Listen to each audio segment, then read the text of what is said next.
आपका। राष्ट्रीय सागर के डिजिटल प्लेटफॉर्म पे आपका बहुत बहुत स्वागत है। मैं आपके साथ देखिए, दिल्ली विधानसभा का चुनाव भी हो गया और उसका परिणाम भी आ गया और परिणाम आप लोग जानते ही क्या आया है। और 27 वर्षों बाद जो है कि बीजेपी दिल्ली में सत्ता में काबिज हुई। हमारे साथ बात करने के लिए कांग्रेस के वरीय नेता है डॉक्टर कमलदेव शुक्ल। कमलदेव शुक्ल जिस प्रकार से दिल्ली में जो परिणाम आया है और बिहार में देखा जा रहा है कि कांग्रेस के सांसद कटिहार से तारिक अनवर जी का बयान आया है, साथ ही साथ किशोर कुमार झा का बयान आया है कि जो कांग्रेस है बिहार में वो 70 सीट पर नहीं बल्कि 100 सीटों पर लड़नी चाहिए। वही तारिक अनवर जी का भी बयान आया है। आप अवगत हो क्या पूरा मामला है, क्या आपस में सामंजस्य नहीं बैठ पा रहा है? सामंजस्य एक पक्षीय नहीं होता और गठबंधन ही गठबंधन होता है। गठबंधन का मतलब हुआ कि हम एक दूसरे से मिलकर निर्णय ले रहे हैं। लेकिन 2000 के विधानसभा चुनाव हो या लोकसभा चुनाव हो, इन गठबंधनों में हमने देखा कि राजद जो है अपने मन से डिसीजन ले रहा है और हमारा आला कमान गठबंधन के वसूलों के तहत चुप रहता है। तो आला कमान को तो ये पीड़ा है ही, लेकिन इसमें मजबूती का काम देना करते हैं प्रदेश नेतृत्व, जो आला कमान को धोखे में रखते हैं, आला कमान को वस्तुस्थिति से अवगत नहीं कराते हैं, पूर्व से अपना कोई चुनावी रणनीति नहीं तय करते हैं, जिससे महागठबंधन के बड़े दल को मौका मिलता है।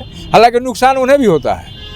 जैसे 2020 में ही अगर कांग्रेस के प्रति राजद माने ईमानदार रहता तो तेजस्वी मुख्यमंत्री हो गए होते, एनडीए की सरकार नहीं बनी। अच्छा, उत्तर प्रदेश के जो नेता प्रतिपक्ष है और अखिलेश यादव जो है उन्होंने कहा है कि दिल्ली में जो हार की वजह है कांग्रेस की, आम आदमी पार्टी की, वो कांग्रेस है, कांग्रेस को जिम्मेदार ठहराया है।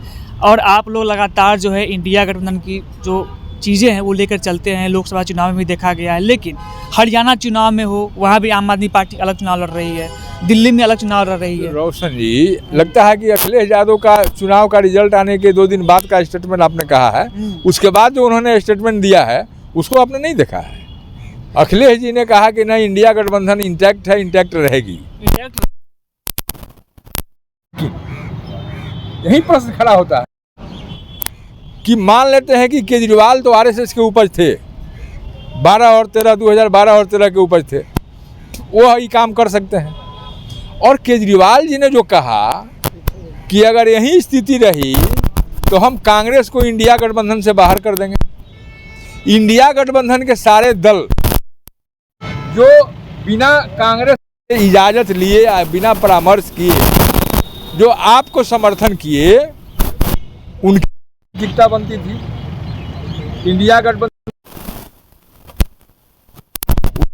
गए आपको समर्थन देने, तो निश्चित रूप से ये सारे इंडिया गठबंधन के दल, चाहे तेजस्वी जी हों, चाहे अखिलेश सिंह जी हों, अखिलेश यादव जी हों, अब्दुल्ला जी हों, तमिलनाडु के भी जो हैं वो भी हों, ये सारे लोग, ममता बनर्जी भी आपको समर्थन किया। और आपके समर्थन करने के बाद, इन सारे दलों के समर्थन के बाद, कांग्रेस का 2% सीट बढ़ना आपको सड़कों पर ला दिया। क्या लड़ा है बाकी जो आपको सड़कों पर ला दिया। तो अगर निश्चित रूप से इंडिया गठबंधन के जितने दल हैं वे निश्चित रूप से अगर वास्तव में बीजेपी के विरोधी हैं और चाहते हैं कि इस देश को एनडीए जैसे जुमलाबाज सरकार से मुक्ति मिले, तो उनको नेशनल पार्टी कांग्रेस है उनके शर्तों पर, यह हम नहीं कह रहे हैं कि कांग्रेस के नाजायज शर्तों पर, उनके शर्तों पर, उनके विचार से आम सहमति बना के हर प्रदेश में सीट का शेयरिंग करे और एक रणनीति बना के सामूहिक रूप से चुनावी रणनीति तय करे, तब एनडीए का विदाई संभव है।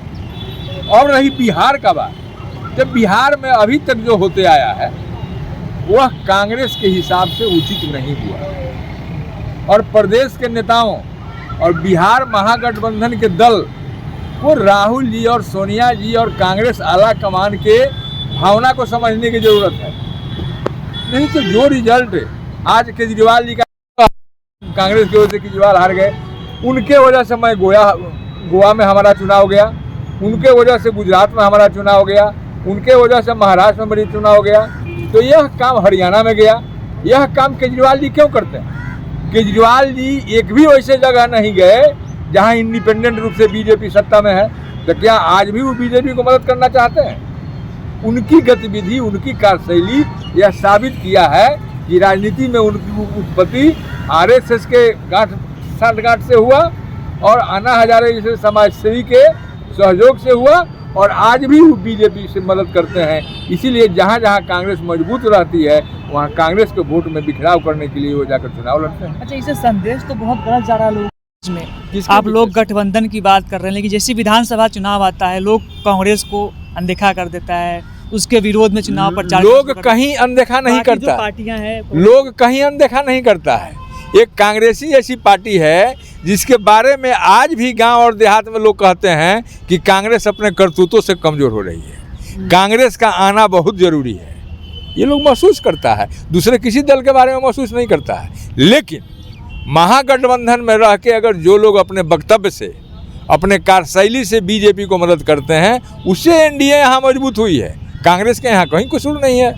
एनडीए को तो कांग्रेस चाहती है कि समाप्त हो जाए, लेकिन ये लोग नहीं चाहते हैं। और इसका कारण यह है कि इन लोगों की भी राजनीतिक उत्पत्ति कांग्रेस विरोध से है, और ये लोग यदा कदा भाजपा के साथ जाकर सत्ता का लाभ लेते रहे हैं। इतिहास उठा कर देखिए, बिहार में गठबंधन मजबूत है, महागठबंधन की 100% मजबूत है। आज अगर ईमानदारी से मैं दावे के साथ कहता हूं कि राजद केवल गठबंधन दलों के प्रति ईमानदार हो जाए तो एनडीए की सरकार यहाँ समाप्त हो जाएगी, तेजस्वी मुख्यमंत्री बन जाएंगे। लेकिन जब तक कांग्रेस के प्रति राजद ईमानदार नहीं होगा तब तक तेजस्वी यहाँ मुख्यमंत्री नहीं बन सकते। राजनीतिक दलों में जो है कांग्रेस का रणनीति में बदलाव होनी चाहिए। तारिक अनवर जी का बयान आया है 70 सीटों से उसको 100 सीट किए जाए, इसको पूरा मैं तारिक अनवर साहब के बयान का स्वागत करता हूँ, लेकिन अफसोस इस बात की है कि जो तारिक साहब अखिलेश जी को प्रदेश अध्यक्ष बनाने में तारिक साहब,